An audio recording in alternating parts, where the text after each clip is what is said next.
Stage 4 stomach cancer. I signed myself up to be an international volunteer with Doctors Without Borders. Before I left a signed divorce agreement for Serena. Even though she didn't care much about having me as a husband, I wanted a clean break before I disappeared. The day I left, Serena and her best friends were busy preparing a welcome home party for my older brother, Ethan.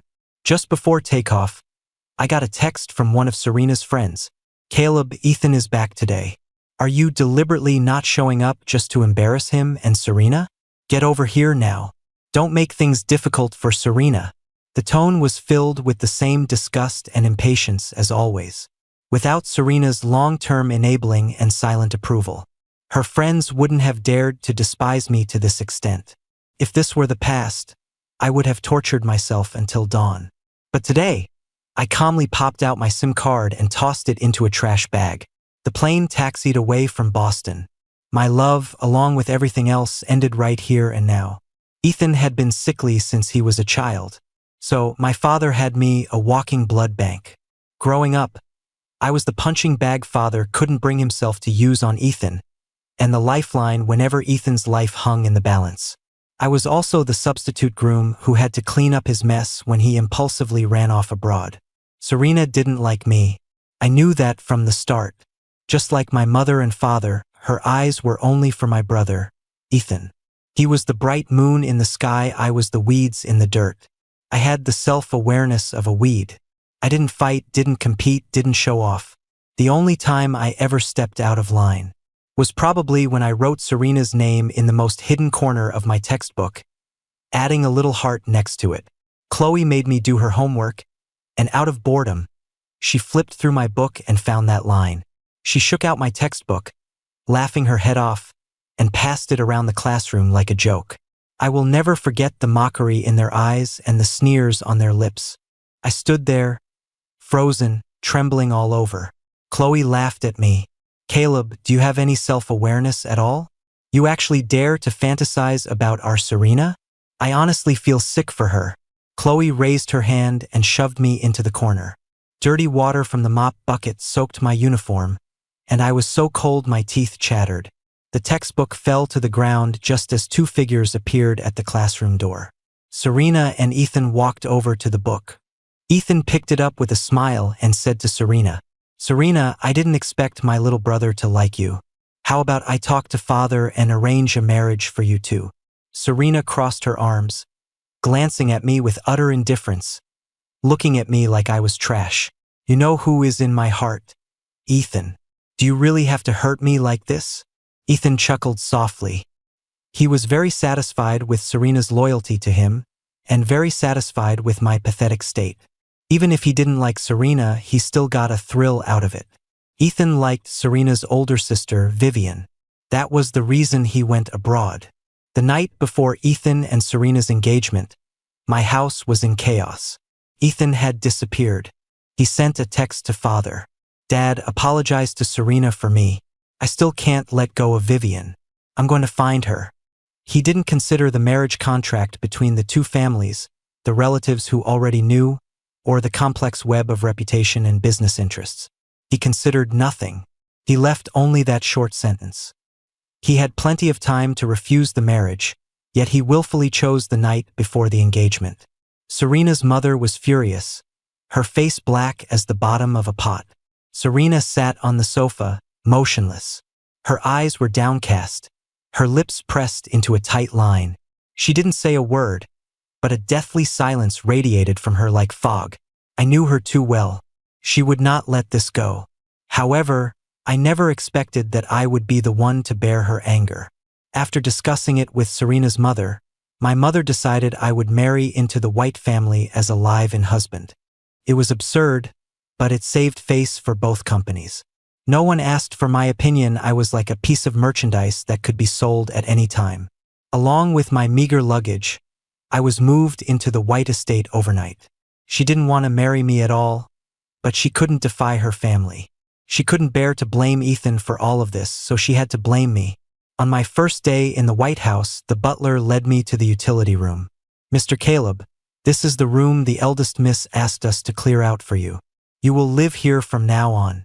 I looked at the cramped, windowless, empty utility room that smelled of decay and abruptly laughed. The butler was stunned for a moment, seemingly unable to understand why I could still laugh when Serena was giving her new husband no face at all. Serena didn't know that this was actually a pretty nice room for me. Although there was no ventilation, it was at least clean and tidy. In the Ethan household, when father punished me, I had slept in the stables. This really was nothing. I politely thanked the butler. I understand. Thank you for preparing the room for me. After speaking, I moved into the utility room on my own and started unpacking. The butler frowned. His eyes filled with confusion and shock. I didn't know when he left. When I came out of the room again, the sun had already set. Days passed blandly, except for Serena's harsh insults and cold stares. My life wasn't much different from when I was at home, maybe even slightly better. I was cautious, fulfilling my role as the nominal live-in son-in-law of the White family. I thought life would just go on like this, until the day I was diagnosed with stomach cancer. That day was so ordinary that even now, I feel like it was just a dream. I came back from the hospital and stayed in the utility room, until Serena opened my door, drunk again. The lights were off and the room was dim. Serena stood at the door, her gaze filled with resentment. I endured the dull ache in my body and struggled to stand up. Serena, why did you drink so much again? Serena shook off the hand I reached out to her and grabbed me by the collar. Ethan, what am I to you exactly? I grabbed her wrists. Serena, I am Caleb. Let go of me. I'm Caleb. Serena's eyes were bloodshot as she fiercely kissed my lips. She pinned me against the wall. In front of me was the smell of alcohol on her breath. Behind me was the peeling, moldy wall. I felt waves of nausea. The physical pain and the ache in my heart mixed with tears, sliding from the corners of my eyes. I shoved Serena away violently and collapsed on the floor, dry heaving.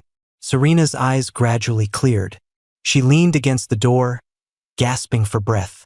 Caleb, through blurry tear-filled eyes, I looked up at her. She looked regretful, her eyes darting away, then opened the door and strode out. For the next month, Serena didn't come home. First, I thought she was avoiding me. It wasn't until news of Ethan's return spread on social media that I realized she had spent the month abroad looking for him. Ethan hadn't had a smooth time out there these past few years. Vivian was a doctor with Doctors Without Borders, constantly moving, so Ethan rarely got to see her. Plus, his reckless pursuit was nothing but a burden to Vivian. I heard that to shake Ethan off, Vivian had even hired local armed security to escort him to the airport. And this time, Ethan encountered a terrorist attack and was nearly shot. Serena couldn't rest easy, so she flew overseas overnight to find Ethan and bring him back. The day she returned to the estate, I heard her conversation with grandfather at the door. When Ethan willfully left the country, disregarding the reputation of both families, the family married Caleb over here. I initially didn't think much of the quiet kid who wouldn't make a sound even if you hit him. But after so many years of marriage, I've grown to like him more and more. He never crosses the line, he's sensible and filial. I heard from the family that Ethan knows he was wrong and wants to come back. I see right through him, his mind is too active. Seeing that the eldest sister ignores him, he remembers you again. Serena, I'm warning you, you are not allowed to get involved with him anymore. Live your own life properly. Do you hear me? I looked through the crack in the door. Serena sat in front of grandfather without saying a word. I smiled self-deprecatingly. She had liked Ethan for 20 years, how could she possibly let go? And grandfather, I don't have many days left anyway. I walked silently to the kitchen. Since getting sick, I hated the smell of grease and smoke, it made me nauseous. But today, I suddenly really wanted a bowl of soup. When I was 6 years old, I met Serena for the first time, and she dragged me to eat a bowl of soup. Ethan had disliked me since childhood. Whenever he got angry, father made me sleep in the stables. So much so that the stables became my second home. That summer, Serena came to stay at our house for a bit. After everyone had finished eating, I walked to the housekeeper Uncle Grant's shack, waiting for him to get me some food. The door slowly pushed open, but it wasn't Uncle Grant who returned. It was an impossibly pretty little girl. She held a bowl of vegetable soup and walked up to me. Caleb, even though it was your fault for breaking Ethan's model, seeing as you haven't eaten all day here. Serena shoved the vegetable soup into my hands, turned with a cold face, and left. The taste of that soup stays with me to this day. The hot steam from the pot stung my eyes. I snapped back to reality, looking at the boiling noodles. After the diagnosis, I never had much strength, and my hand holding the pot trembled slightly. Suddenly, a cold Caleb came from behind me. My heart seized, my hand shook, and boiling water splashed from the stove onto my foot. Serena rushed over and pulled me away. Before I could react, she had already helped me onto the sofa. Serena looked at me coldly and scolded me in a low voice. Caleb, our family hasn't mistreated you to the point of starving you, have we? You can't even hold a pot. Serena's dark eyes were full of disdain as she smirked coolly. What? Did you hear grandfather and me talking, and got scared I'd divorce you to marry Ethan, so you're pulling a pity stunt? Before I could speak, Serena sneered again. Save it. Grandfather likes you, but my business is decided by me alone. Put away your little schemes. Serena took out some ointment and shoved it into my hand. Apply it yourself. I looked down at the ointment, remaining silent. Apply it, hurry up. What are you thinking about? Serena's face was full of impatience. I rubbed the tube of ointment, feeling only exhaustion. When I was little, I tried to resist, but all I got in return were beatings and long periods of starvation. Gradually, I learned to accept injustice, learned to remain silent, learned to stop fighting back. But now I was dying. I didn't want to live this life anymore. I wanted to live for myself once, just like Ethan did. I was just a substitute groom anyway. If Ethan wanted to rekindle things with Serena, I should know my place and step aside. The physical pain tormented me so much I didn't even have the strength to talk to Serena. Compared to the stomach pain, this little burn on my leg was nothing worth mentioning. I frowned, clutching my stomach, and took a long time to recover. Only then did I look at Serena and speak softly. Serena, let's get a divorce. Serena froze for a moment, a mocking expression surfacing on her face. Caleb, do you know what you're saying? What, seeing that playing tough doesn't work, you want to try reverse psychology? I ignored the sarcasm in her tone. I raised my eyes to look directly at her and replied faintly. Ethan is back. Serena, you don't want to waste time with me anymore, right? Separating sets us both free. Serena's eyes turned cold. Whether I want to waste time with you is my business. Caleb, it's not your place to bring up leaving. Serena stood up, glanced at me coldly, and turned to leave. I lowered my eyes, hiding all emotion. Turned out that in her heart, I didn't even have the right to mention divorce. That night, I went back to my room and packed my luggage. Yesterday, I had already signed up as an international volunteer. Signing up wasn't because of any noble ideas. I just wanted to go out and see the world. I didn't have much money, so volunteering was the best choice. In the final moments of my life, I didn't want painful chemotherapy, nor did I want to stay in Boston, this place that had trapped me for over 20 years. Ethan returns tomorrow, and I leave for Kenya tomorrow. Before leaving, I went to the hospital one more time. Holding the exam report, sitting alone on a bench in the hallway, I received a call from my father. His tone was icy, as if issuing a mission. Ethan is coming back tomorrow. You follow him to the hospital. His health hasn't been good lately, he needs a transfusion. I gripped the phone tightly and said nothing. Father's tone on the other end became impatient. Caleb, I'm talking to you. Did you hear me? My expression remained calm as I lowered the phone and hung up. I could imagine how angry and shocked my father was on the other end. I didn't want to care anymore. I didn't want to care about anyone. The day I left, a light rain was falling over Boston. No one knew I was leaving because everyone was busy preparing for Ethan's welcome reception, including Serena. She hadn't been back to the estate in a long time, so naturally, she didn't care about the movements of her husband. I put the divorce agreement on the table, looked around the place I had lived for 3 years, and dragged my suitcase out. Just before takeoff, I got that call from Chloe. Caleb, Ethan is back today. Are you deliberately not showing up just to embarrass him and Serena? Get over here now. Don't make things difficult for Serena. The tone was filled with the same disgust and impatience as always. There wasn't a ripple in my heart. Chloe was still rambling on the other end. I hung up, popped out the SIM card, and threw it into a trash bag. The plane roared. I sat in the cabin, looking at the clouds outside the window. This was my first time leaving Boston. The plane taxied away. My love and all our stories finally ended right here and now. I had been in Kenya for half a month. The situation here was worse than I imagined. Extremely polluted water and air, houses that could be washed away by floods at any moment, and hungry children begging on the streets. Every single thing touched my soul. I taught over 20 children in Kenya. The youngest was only 6, the oldest 15. Although poor, they knew that knowledge was the only way to change their destiny. In the half-month I spent with them, I felt unprecedented kindness, and I even became a lot more cheerful. Early this morning, another volunteer teacher found me, his face full of excitement. Caleb, a new medical team arrived in town today. I heard the team leader is beautiful. Want to go check it out? I packed up the students' textbooks and smiled at Barrett. You go ahead. I'll find you in the cafeteria for lunch. Seeing me unmoved, Barrett had to go to the town's small square alone.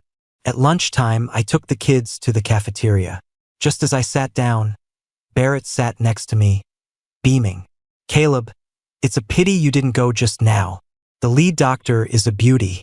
I raised an eyebrow and teased. Barrett, how many beauties have you seen in your life? Barrett laughed too, his tone serious. I'm serious. Really, really beautiful.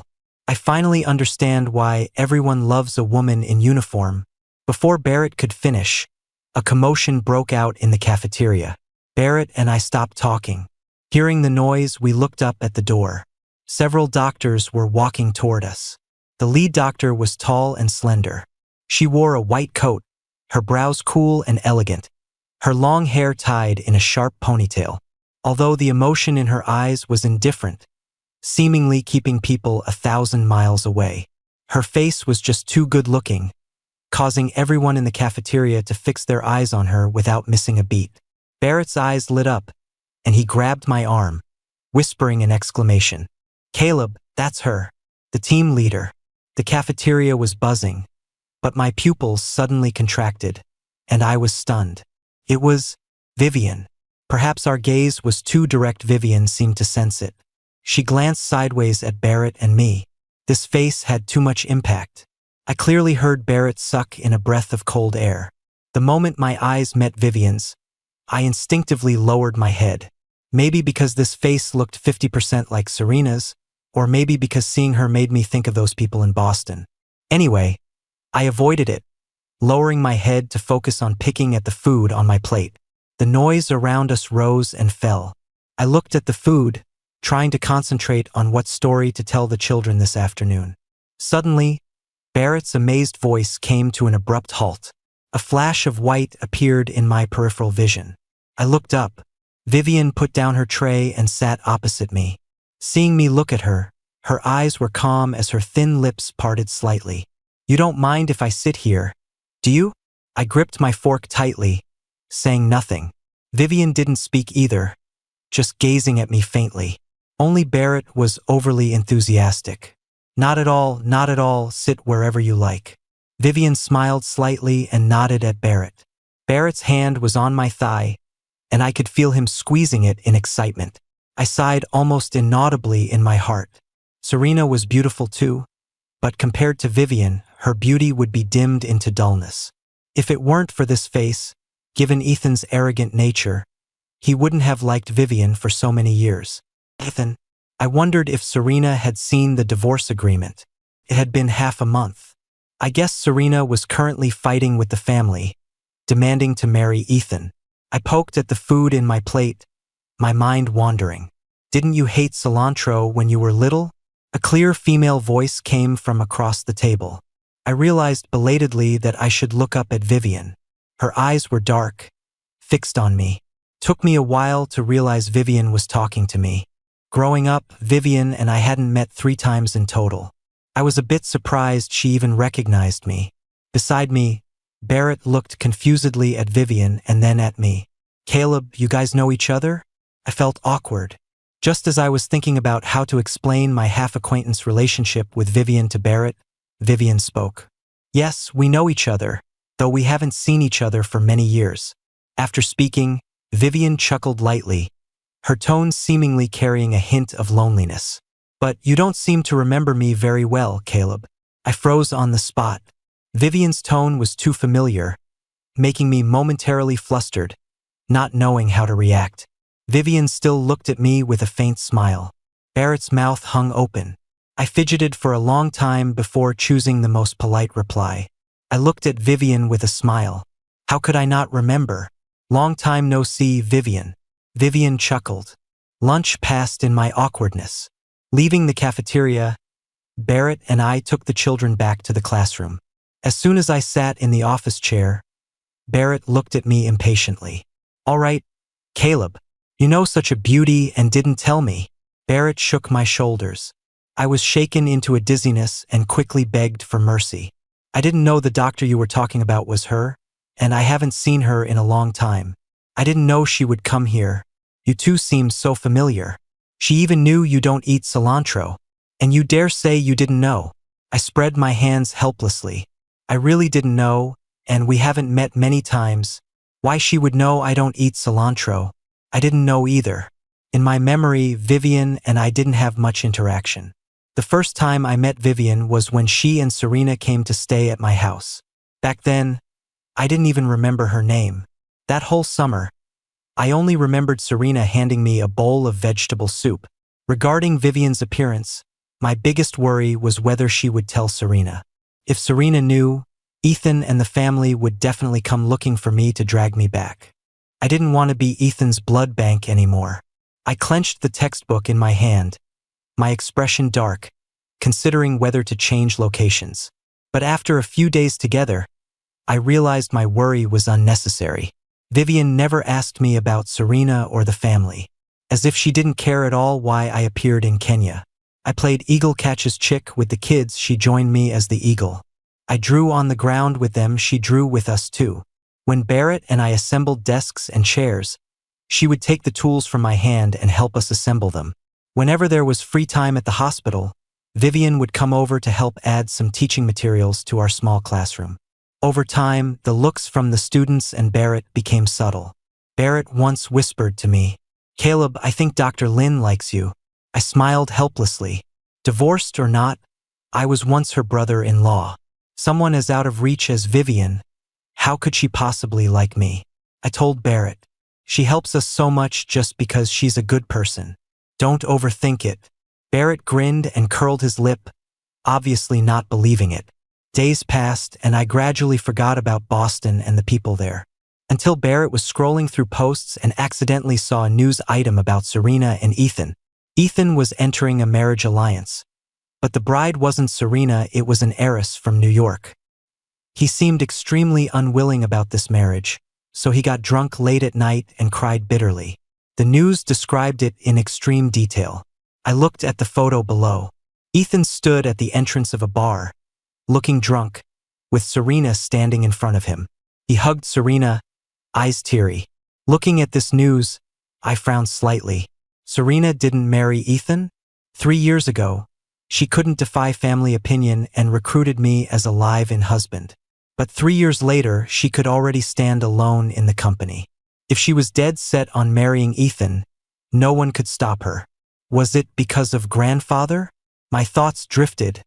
Then I forcibly pulled myself back. Whether she marries Ethan or not, what does it have to do with me? Caleb, stop thinking about it. After warning myself, I concentrated on preparing the lesson content for the next 2 days. After 3 days of continuous work, my body started to hurt.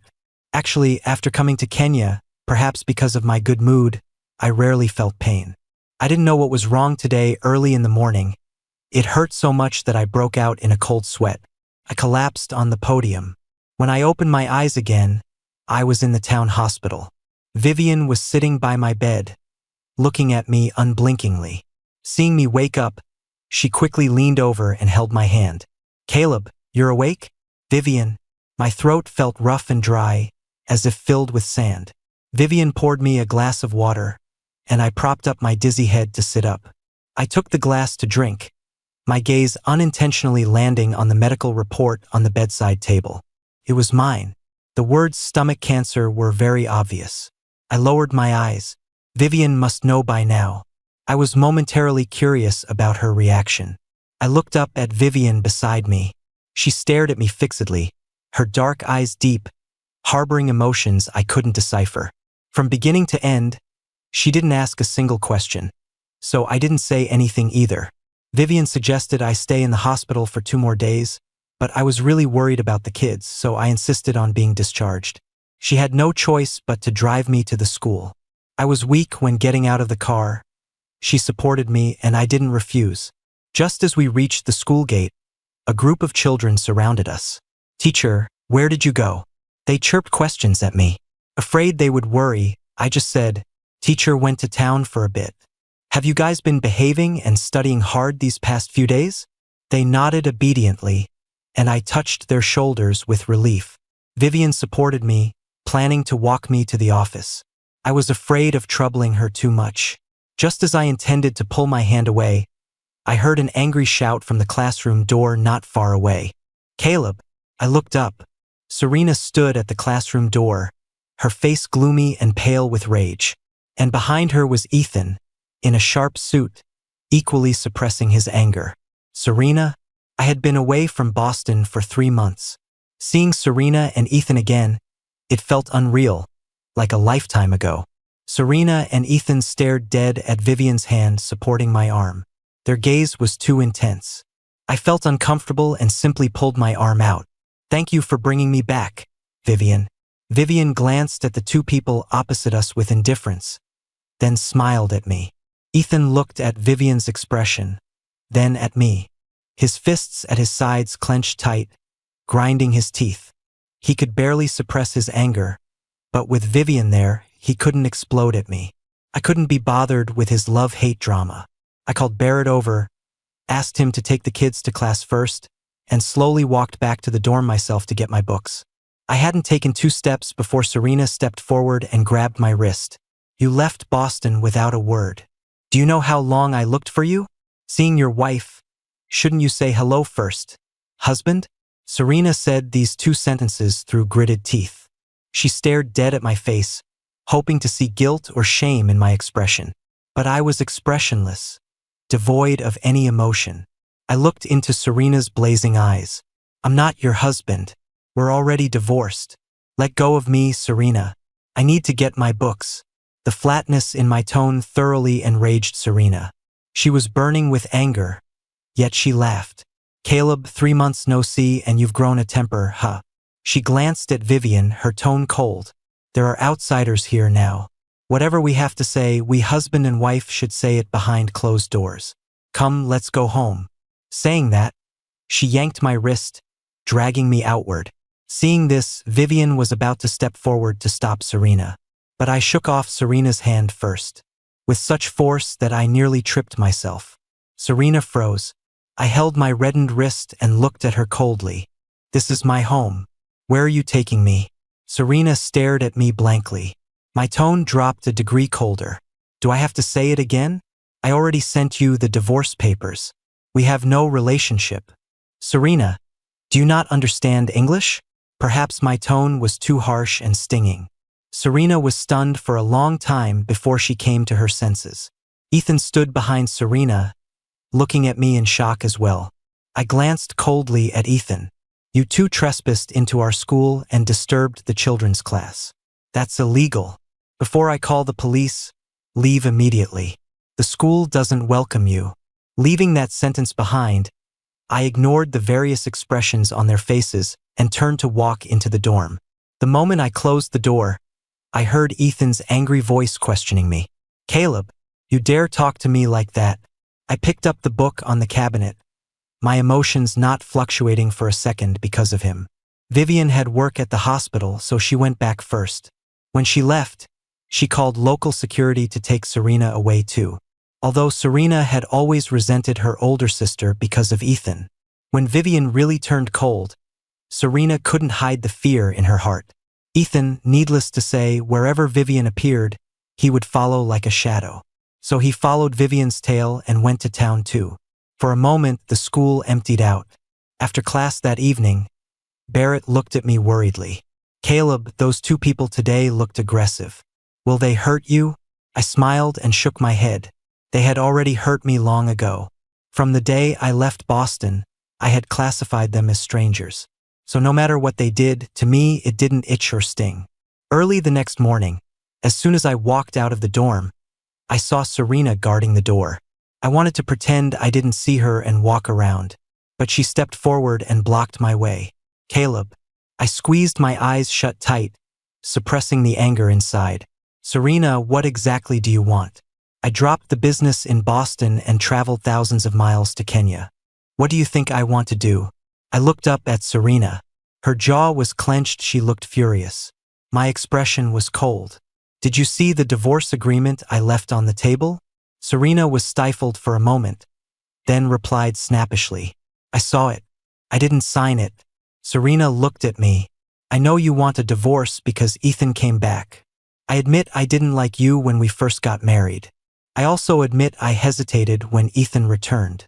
But I swear, I never thought about divorcing you. Ethan, I only see him as a brother now. You left home without a word. Did you consider my feelings?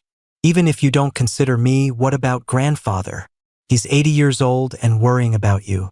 I listened to Serena's accusations expressionlessly. The more she spoke, the angrier she got. But seeing my completely unmoved expression, she seemed to give in helplessly at the end. "Caleb, I've come all the way to Kenya to find you. Can you stop making a scene?" Hearing this, I laughed coldly. "Serena, when will you realize? I want to divorce you not to make a scene, and not because Ethan is back. I just want a divorce." Serena looked stunned. She had thought of countless possibilities, but never that I actually wanted to leave her. Students were arriving at school one after another. I looked at Serena in front of me and frowned impatiently. "I've made myself clear enough. I won't go back to Boston with you, and don't come looking for me again. Go back, Serena." Serena's lips were a tight line. There was no emotion on her face as she stood motionless. Afraid the students and teachers would see her, I was anxious. Just as I was about to open my mouth to chase her away again, my phone rang. I picked it up. "Hello, Vivian?" Serena raised her cold brows, looking at my call screen. "Caleb, my driver is on the way to pick you up at the school. You need to come to the hospital for a checkup this afternoon. I prescribed a few bottles of medicine for you. They're very effective for stomach pain. You can take them back with you then." Vivian's voice was clear. Although her tone was flat, I could hear her concern. I gripped the phone and replied softly, "I know. Thank you, Vivian." Vivian was silent for a moment. "Serena went to find you again, right?" I hummed a yeah. "I've already notified the family. They'll take Serena and Ethan back in a couple of days. Don't worry. As long as you don't want to go back, I guarantee they will never appear in front of you to bother you again." I looked down at the pebbles by my feet. For over 20 years, no one had ever considered me like this. I couldn't describe the feeling in my heart, or even know how to repay her care for me properly. I was silent for a long time, finally only managing to say, "Thank you." I hung up. Serena's face was dark. "My sister's call?" I ignored her. Serena scoffed. "Caleb, you insist on divorcing me. Is it because of her?" I frowned and looked at Serena.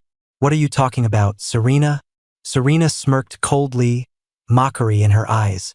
"You fell for my sister just like Ethan did, right? So you insist on divorcing me, insist on staying in this godforsaken place. Hey, Caleb, you brothers really are two peas in a pod. What is so good about Vivian? Making both of you lose all your dignity, sticking to her side like desperate." Before Serena could finish, I used all my strength to slap her across the face.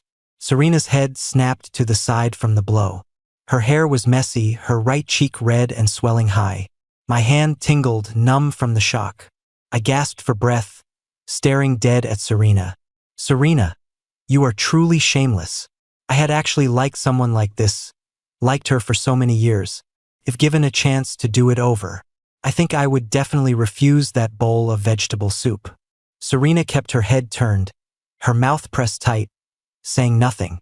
The veins in her eyes were frighteningly red. Vivian's driver arrived at the school gate and honked at me. I nodded to him, not looking at Serena again, and got in the car. As soon as I walked to the door of Vivian's office, I saw Ethan sitting on a wooden bench. He was dressed in Milan spring summer haute couture, looking flashy, craning his neck to look inside the office. Sitting next to him was a disheveled woman holding a dirty-faced child. The child sucked on his finger, looking at Ethan with innocent eyes. He pulled the finger out of his mouth, saliva dripping, and reached for Ethan. By the time Ethan reacted, his suit was stained with dark smudges. Ethan went mad with rage. He stood up and viciously cursed the woman and child. "You peasants! Do you know how much this suit costs? Can you afford to pay for it?" The woman hugged the crying child, looking terrified, bowing repeatedly in apology. Ethan was furious. He shoved them. The woman stepped back with the child, her leg caught on the bench, and she tripped, losing her balance. The hallway fell into chaos. Vivian strode out of the office. Ethan stood aside guiltily. The child seemed to have bumped his head and wouldn't stop crying. Seeing this, I quickly stepped forward to help, picking up the woman's scattered belongings. "Vivian, they dirted my clothes first, then she fell on her own. It's not my fault." Ethan looked at Vivian cautiously, his expression aggrieved and innocent. Vivian ignored him. She took the things from my hand and looked at me. "Caleb, wait for me in my break room. I'll come find you after seeing this patient." I nodded. Vivian didn't spare Ethan a glance. Hugging the child, brushing past his shoulder, she walked into the adjacent exam room. Ethan stomped his foot hatefully. He turned to look at me, his eyes full of dark jealousy. In the break room, I sat by the window, watching the birds fly past. I was mentally planning what snacks to bring back for the students. Ethan stood at the door with his arms crossed, staring straight at me. "Caleb," Ethan spoke, "since you were little, you've been weak and submissive. Put you in a crowd, and you're so ordinary you disappear. I didn't expect you to have the skill to hook up with Vivian." I turned to look at Ethan. Jealousy and unwillingness twisted his handsome face. "I didn't hook up with Vivian," I said calmly. "Shut up. Is Vivian something you're allowed to call her?" Ethan trembled with rage, staring as if he wanted to swallow me whole. "Caleb, get this straight. If I wasn't sickly, Father wouldn't have even had you. At best, you're just a pet dog Father raised for me. Now you want to fight me for a woman? Do you deserve to?" Ethan took a step forward, acting as if to push me. I grabbed his wrist and flung his hand away hard. Ethan stumbled from the force. Ethan's face flushed red with anger. I chuckled lightly. "Ethan, if I remember correctly, you seem to be marrying that heiress from New York. Getting engaged on one hand, drinking with Serena on the other, all while pining for Vivian. Does that count as cheating?" I scoffed. "Oh right, it doesn't count. After all, Vivian doesn't give you the time of day." Ethan's shoulders heaved violently, fists clenched tight, fingernails digging into his palms without him noticing. Choking him with words put me in an excessively good mood. Seeing him speechless, I found it boring. Ignoring him, I turned to open the door and leave the break room. Just as I opened the door a crack, Ethan suddenly rushed behind me. He grabbed my wrist, raising his hand to slap me, but out of the corner of his eye, he saw Vivian walking over not far away. Ethan's eyes darted. He collapsed onto the floor, clutching his chest as if he couldn't breathe. To an outsider, it looked like I had pushed Ethan, causing a relapse of his old illness. My eyes were cold as I watched Ethan act without batting an eyelid. Growing up, this was how he acted in front of Father and Serena. As long as he felt uncomfortable, regardless of who was right or wrong, I was the one punished. I was suddenly curious what Vivian would do. Would she blame me too? Vivian pushed the door open and walked in. Ethan lay paralyzed on the floor, gasping for air, calling out softly, "Vivian." I leaned against the edge of the desk, quietly observing Vivian's face, waiting for her to scold me like father and Serena. But unexpectedly, Vivian merely glanced at Ethan, then said to me, "I'm free now. Let's go, I'll do another checkup for you." Her tone was gentle, with absolutely no intention of blaming me. I was stunned. Seeing no reaction from me, Vivian took my wrist and walked toward the door. Ethan was stunned too. After all, this trick worked every time. He didn't expect Vivian to ignore him like this. He opened his mouth to call Vivian, just to see Vivian turn her head, her tone calm and indifferent. "Ethan, this is a hospital, not a movie set. Put away your little tricks. I am a doctor. I'm not that idiot Serena. I can tell whether you're faking sickness or not. If you want to make a scene, go outside. Don't embarrass yourself here." Dropping that sentence, Vivian took me away. Until we walked into the exam room, I hadn't reacted. It was a belated happiness and secret thrill. Finally, for once, someone saw through Ethan's tricks. Someone was on my side. Vivian was writing a prescription for me. I looked at her profile, the corners of my mouth curving up uncontrollably. Vivian caught my secretly delighted expression. She smiled too, shaking her head helplessly. "This medicine 3 times a day, 2 pills each time. Caleb, did you memorize that?" Vivian's eyes were like a spring of water, looking at me with helplessness and a hint of indulgence. I nodded and took the medicine, immediately lowering my head to try and hide the expression on my face. Vivian laughed lightly and patted the top of my head. "Let's go. I'll drive you back to school." In the middle of the night, I had an attack again. I clutched my stomach tightly, enduring the physical pain. Outside the door, a violent knocking suddenly sounded. "Caleb! Caleb!" It was Serena. Afraid of waking Barrett, I dragged my body off the bed and opened the door. Serena looked panicked. She grabbed my hand and started running toward the outside of the school. I wanted to shake off her hand, but I was too weak to break free. "Let go of me, Serena. Stop making a scene. Caleb, Ethan had a relapse today because of you. Do you know that? The hospital blood bank doesn't have the rare blood type. You need to come to the hospital with me right now." Before I could speak, Serena roughly stuffed me into the car. The pain made my soul tremble, my mind went blank. At this moment, there was nothing in my brain. My whole body had only one thought. It hurts so much. I just want to die and get it over with. I was on the verge of unconsciousness, my whole body feeling dehydrated. I didn't know when we arrived at the hospital. Before blacking out, I only remembered one scene.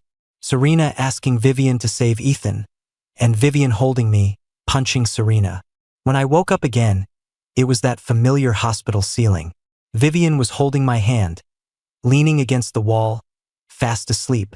My fingertips moved slightly, and Vivian's bloodshot eyes snapped open. "Caleb," I managed a weak smile. "Vivian, how long did I sleep this time?" Vivian's eyes held a mist of tears. She lowered her head, hiding all emotions, and whispered, "You slept for almost 2 weeks. But Caleb is great, you woke up today." I looked at Vivian's restrained expression and said nothing. She stroked the top of my head and forced a smile. "Caleb, you have to get well soon. Remember Faye? That 6-year-old girl, your student. She said the drawing you promised her isn't finished yet. She's waiting for you at school." Vivian's eyes were red. She took a deep breath, fighting back the tears. "Promise me, don't sleep anymore. Okay? Everyone is waiting for you." After getting sick, I had actually long accepted my ending. So much so that death was a very calm matter for me now. Living one more day was earning one more day. There wasn't much to linger for in this world, but I didn't expect there would be people reluctant to let me go. In this moment, I was cowardly. I suddenly really wanted to live. I wasn't afraid of death, but I was afraid of their tears and sorrow. I couldn't bear to see them sad. I weakly lifted my arm, which was hooked up to tubes. I wiped the tear from the corner of Vivian's eye. She held my hand, pressing her cheek against my palm. I heard myself say, "Okay." That evening after I woke up, I heard the sound of Vivian and Serena arguing at the door. "Sister, he's my husband. Why are you stopping me from seeing my husband?" "Serena, don't force me to have you locked up." "Sister." Then came the sound of shoving. I sighed. Vivian. The noise outside stopped. Let her in. Some things need to be said face to face. The door opened, and Serena walked in, eyes red. Vivian looked at me. I nodded to her, and she closed the door for me. Caleb, seeing me, Serena choked up, her voice trembling. I knew my appearance right now must be miserable. Unable to eat anything, yellow and thin, tubes all over my body. But I really didn't need Serena's sympathy and tears. How is Ethan? They transferred blood bags from another hospital's bank. He's fine now. I nodded casually. As expected. Disasters always live long lives. Serena sat next to me. You came to Kenya because you were diagnosed with stomach cancer, right? Serena's voice was hoarse. Caleb, why didn't you even tell me this? You've lost so much weight, yet I didn't ask at all. I just thought to myself that you must have suffered so much in Kenya that you'd be dying to go back with me. What was I doing? Serena punched her own leg hard. Her voice choked. And that night I was too anxious. I really didn't know you were sick. Forgive me, okay, Caleb. Serena's fist was clenched white. She didn't even dare to hold my pale hand with the visible blue veins. My expression was flat, my voice incredibly light. Serena, sign the divorce agreement. I don't want to still be your husband when I leave. At those words, tears streamed down Serena's face. She leaned back in the chair, tears dripping one by one, then laughed at herself. I still remember in high school, everyone knew you liked me. Now, you won't even give me a title. Caleb, you really have a cruel heart. Serena's tears dripped onto the white sheet, creating wet spots. It was truly laughable. She hated me so much before, but now, she was the one crying the hardest. Watching her tears, I suddenly felt a wave of nausea. I leaned over the side of the bed and dry heaved. Vivian heard the noise and immediately rushed in, gently patting my back. Serena stood helplessly by my side, like a child who had done something wrong. I pointed at the door, cold. Get out. Caleb, didn't you hear him tell you to get out? Vivian stood up and pushed Serena out of the ward. Only when her presence was gone from the air did I manage to catch my breath. A few days later, the nurse taking care of me said, Ethan looked for Serena several times, but Serena locked herself in her room, ignoring everyone. She refused to see him. Ethan was going back to Boston. He couldn't stand the environment here, nor could he stand recuperating here. So he contacted the family to pick him up. But this time, it wasn't a secretary who came, but my father. Ethan thought father came specifically to pick him up out of concern for his health. But as soon as father got off the plane, without even glancing at Ethan, he rushed into my room. I looked at my father, his face full of heartache, his imposing manner gone. I just felt this world was laughably insane. Don't tell me he, like Serena, was here to repent. I pulled my hand out of his grip, my tone cool. Dad, you see my condition. Looks like you'll have to have another child to be Ethan's blood bank. Father covered his mouth tightly, tears suddenly surging. Caleb, do you hate Dad? Did I hate him? When I was little, I hated him. I hated him for bringing me into the world but not loving me. I hated that he only saw Ethan, always favoring Ethan. I hated that he was my father. But now I didn't hate him anymore, because I didn't want him anymore either. Hating too much comes from craving love too much. Now, with no love, there is no hate. I looked coldly at this man who was my father in name. Ethan is in the next room. If there's nothing else, I want to rest. Perhaps my tone was too cold and hurtful. He looked at me, his lips trembling, tears flowing like a spring. Caleb, do you not even want to talk to Dad? I frowned impatiently. What is there to say between us? Your only son is Ethan. What does it matter if I die? Can you stop acting out this melodrama? You and Serena taking turns acting these past few days. I'm really tired of watching it. Father was stunned. His face turned ashen instantly, his tone full of disbelief and defeat. Caleb, is that how you think of me? When Ethan was born, his health was poor, so I gave him a lot of favoritism. But you are my son too. I didn't pay enough attention to you, but how could I not love you? Caleb, don't say such things to break Dad's heart. Okay? The pleading and hurt in father's tone were overflowing. But I couldn't help laughing out loud. You love me? You loved me when you made me sleep in the stables? You loved me when you ignored me? Or did you love me when you made me be Ethan's blood bank? Your love really makes me want to laugh. I need to rest. Please get out. Don't come looking for me again. I looked at Vivian beside me. She stepped forward and led my still sobbing father out of the room. I let out a long breath. Finally, peace. After staying in the hospital for a month, Vivian finally allowed me to be discharged. The day I left, the sun was bright, and everything looked beautiful. Vivian walked beside me and draped a jacket over me. Not wearing a jacket again? Careful you don't catch a cold. I stuck my tongue out at her, smiling sheepishly. Walking on the asphalt road, Vivian suddenly mentioned a hospital she had contacted recently. My senior colleague has achieved remarkable results in the field of cancer. If you agree, I want to take you to the UK to give it a try. Vivian looked at me. Caleb, lots of new students came to the school. Barrett and 2 other teachers are waiting for you to come back fully recovered to teach. Don't fall behind. I looked at Vivian with a smile. Since we met, Vivian had spared no effort to help me. Even though we didn't have much interaction growing up, I was really curious why she was so good to me. Thinking it, I said it. Vivian, why are you so good to me?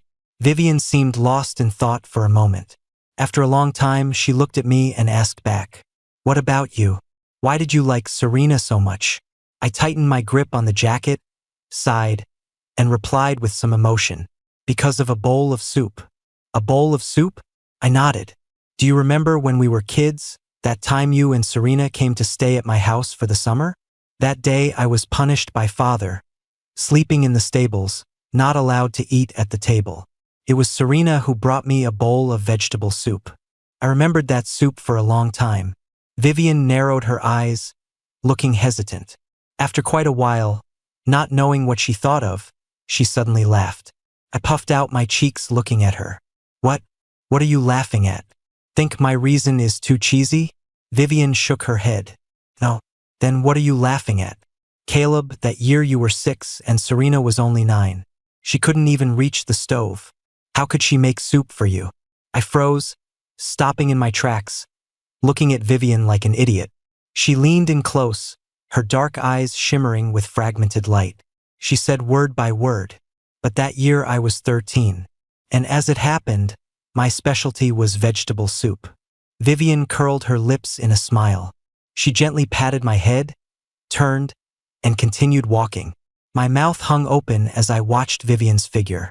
The setting sun shone on her, and sycamore leaves drifted leisurely to the ground. Vivian turned around, smiling at me. It's getting dark. Let's go home. The night before Vivian and I left for the UK, Serena came to see me at the school. She brought the signed divorce agreement. I signed it. I also added some conditions. I gave you 50% of the shares under my name, and all the properties under my name are yours. Serena handed me the divorce agreement. As she reached out, maybe I saw it wrong. I saw some bruises on her wrist. Seeing my gaze fall on her wrist, Serena pulled down her sleeve to hide it, explaining, "Oh, couldn't sleep lately. Accidentally bumped it while working out at night." I didn't care much and nodded casually. Serena's mom waited for you at the hospital for several days before knowing you were already discharged. She wanted to see you, but my sister stopped her. She cried for a long time at the hospital. 2 days ago, I heard the doctor examined Ethan again. He had absolutely no issues that night. My father-in-law left Ethan in a rage and went back to Boston alone. Ethan will probably marry that New York heiress as soon as he returns. She has money, but she's famous for her explosive temper. Given Ethan's personality, those two probably won't have a good ending. I flipped through the divorce agreement, not really caring about their affairs. Serena lowered her head helplessly. I've said what I needed to say. I wish you all the best in the UK. We're still friends after the divorce. If you ever come back to Boston, remember to look me up. I nodded. Serena moved slowly, step by step toward the school gate. I turned and closed the door. Hearing the door close, Serena stood silently in place, her eyes reddening. Vivian booked the plane tickets. 2 other doctors traveled with us. As soon as we sat down, those 2 doctors stared at me curiously. I felt embarrassed by their stares, so I pretended to sleep. The plane flew smoothly into the sky. The roar of the engines was unavoidable in my ears. Half asleep, I heard the conversation between the 2 doctors and Vivian.